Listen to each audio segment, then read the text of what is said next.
পৃথিবীর প্রথম মানুষ যদি আদম আর হাওয়া হয় তাহলে এতগুলো ধর্ম, এত জাত, এত বর্ণ এলো কোথা থেকে? বিশেষ করে সনাতন ধর্ম, যেটা পৃথিবীর প্রাচীনতম ধর্মগুলোর একটা, এর শুরুটা ঠিক কোথায়? এই প্রশ্নগুলো কি আপনার মাথাতেও ঘুরপাক খায়?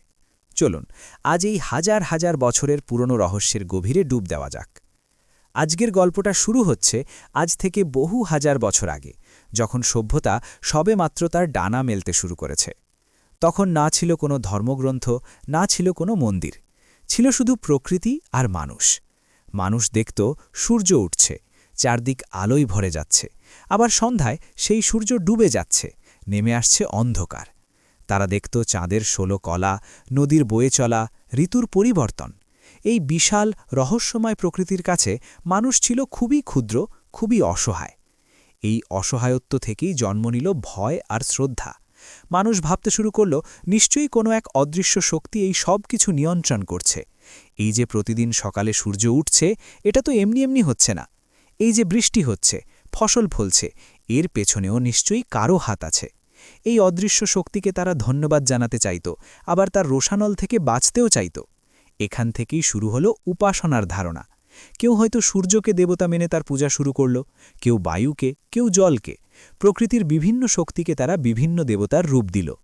এই সময়েই সিন্ধু নদের তীরে গড়ে উঠেছিল এক উন্নত সভ্যতা, যা সিন্ধু সভ্যতা বা হরপ্পা সভ্যতা নামে পরিচিত। এখানকার মানুষও প্রকৃতির বিভিন্ন শক্তিকে পূজা করত। তাদের সিলমোহরে পশুপতি বা আদি শিবের মতো মূর্তি পাওয়া গেছে, যা থেকে বোঝা যায় শিবের আরাধনার ধারণা হয়তো তখন থেকেই শুরু হয়েছিল। তারা মাতৃদেবীরও পূজা করত, কারণ মাই তো সৃষ্টির উৎস। এই সভ্যতা কিন্তু কোনো একজন নির্দিষ্ট সৃষ্টিকর্তার ধারণা বা কোনো নির্দিষ্ট ধর্মগ্রন্থের ওপর ভিত্তি করে গড়ে ওঠেনি। এটা ছিল বিভিন্ন লোকবিশ্বাস আর আচারের এক মিশ্রণ। এরপর প্রায় ৩৫০০ বছর আগে মধ্য এশিয়া থেকে একদল মানুষ ভারতীয় উপমহাদেশে আসে, যাদের বলা হয় আর্য। তারা নিজেদের সঙ্গে নিয়ে আসে নতুন ভাষা, নতুন সংস্কৃতি আর নতুন দেবদেবীর ধারণা। তাদের প্রধান দেবতারা ছিলেন প্রকৃতির শক্তি, যেমন ইন্দ্র, বৃষ্টি ও বজ্রের দেবতা; অগ্নি, আগুনের দেবতা; বরুণ, জলের দেবতা। আর্যরা এই দেবতাদের সন্তুষ্ট করার জন্য যজ্ঞ করত। তারা বিশ্বাস করত, যজ্ঞের আগুনে আহুতি দিলে তা ধোঁয়ার মাধ্যমে দেবতাদের কাছে পৌঁছে যায়। আর্য ঋষিরা ধ্যানের মাধ্যমে যে জ্ঞান লাভ করতেন, তা মুখে মুখে এক প্রজন্ম থেকে আরেক প্রজন্মে ছড়িয়ে দিতেন। এই জ্ঞানই পরবর্তীতে সংকলিত হয় বেদ রূপে। বেদকে বলা হয় শ্রুতি, কারণ এটা শুনে শুনে মনে রাখা হতো। বেদই হল সনাতন ধর্মের সবচেয়ে প্রাচীন এবং পবিত্র গ্রন্থ। কিন্তু মজার বিষয় হল, বেদে কিন্তু আজকের দিনের মতো মূর্তি পূজার কথা বলা নেই, বরং সেখানে যজ্ঞকেই বেশি গুরুত্ব দেওয়া হয়েছে। সময়ের সাথে সাথে আর্য সংস্কৃতি আর সিন্ধু সভ্যতার পুরনো বিশ্বাসগুলো একে অপরের সাথে মিশে যেতে শুরু করল। ঠিক যেমন দুটো নদী একসাথে মিশে একটা নতুন আরও বড় নদী তৈরি করে। সিন্ধু সভ্যতার পশুপতি আর আর্যদের রুদ্র মিলেমিশে এক হয়ে শিবের রূপ নিলেন। অনার্যদের মাতৃদেবী আর আর্যদের দেবীরা মিলেমিশে দুর্গা, কালী, লক্ষ্মীর মতো দেবীর রূপ নিলেন। এইভাবেই ধীরে ধীরে পুরনো দেবতাদের পাশাপাশি নতুন নতুন দেবদেবীর আগমন ঘটল। এরপর এলো উপনিষদের যুগ। উপনিষদের ঋষিরা যজ্ঞের চেয়েও বেশি জোর দিলেন জ্ঞানের ওপর। তারা প্রশ্ন করতে শুরু করলেন, আমি কে? এই জগৎ কি?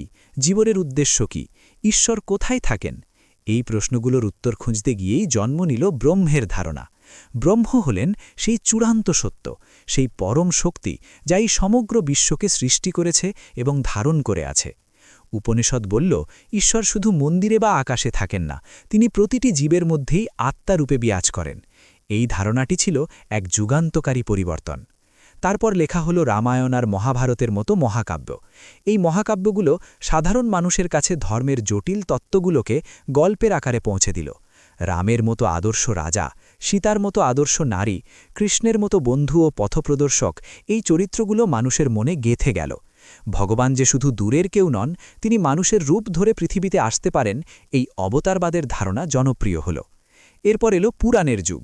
পুরাণগুলোতে বিভিন্ন দেবদেবীর মহিমা, তাদের লীলা এবং পূজার পদ্ধতি বিস্তারিতভাবে লেখা হল। ব্রহ্মা, বিষ্ণু আর মহেশ্বর, এই ত্রিমূর্তির ধারণা প্রতিষ্ঠিত হল। বিষ্ণুর ১০ অবতারের গল্প মানুষের মুখে মুখে ঘুরতে লাগল। বিভিন্ন পুরাণকে কেন্দ্র করে বিভিন্ন পূজা পার্বণ, ব্রত ও উৎসবের প্রচলন হল। এই সময়েই ভক্তি আন্দোলন ছড়িয়ে পড়ল সারা ভারতে।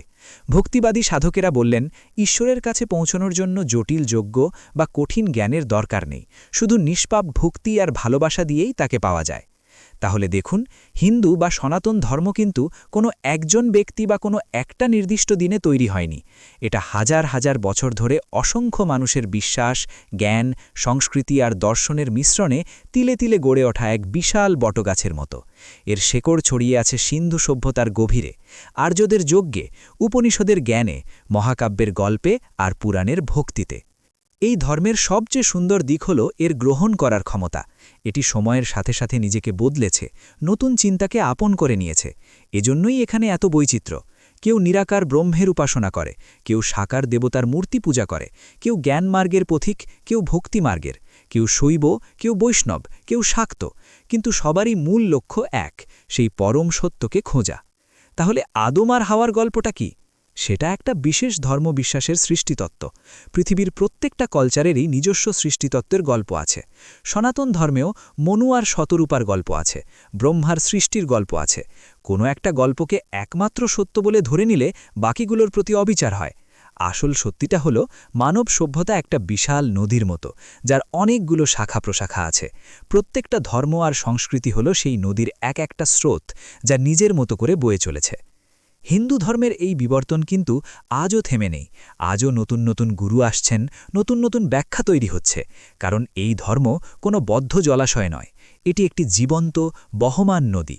এর নামটাও তো এসেছে সিন্ধু নদ থেকে। পারস্যের মানুষ উচ্চারণ করতে পারত না, তারা সিন্ধুকে বলতো হিন্দু। সেই থেকেই সিন্ধু নদের ওপারের বাসিন্দারা হিন্দু নামে পরিচিত হল, আর তাদের ধর্ম হল হিন্দু ধর্ম। যদিও এর আসল নাম সনাতন ধর্ম, যার অর্থ যা চিরন্তন, যা শাশ্বত। আশা করি হিন্দু ধর্মের উৎপত্তি নিয়ে এই দীর্ঘ আলোচনা আপনাদের ভালো লেগেছে। এই বিশাল বিষয়টিকে অল্প সময় তুলে ধরা সত্যিই কঠিন। যদি কোনো প্রশ্ন থাকে অবশ্যই কমেন্টে জানাবেন। ভিডিওটা ভালো লাগলে একটা লাইক দিন আর বন্ধুদের সাথে শেয়ার করুন। এমন আরও অনেক অজানা ইতিহাস জানতে আমাদের চ্যানেলটা সাবস্ক্রাইব করে পাশে থাকুন। ধন্যবাদ।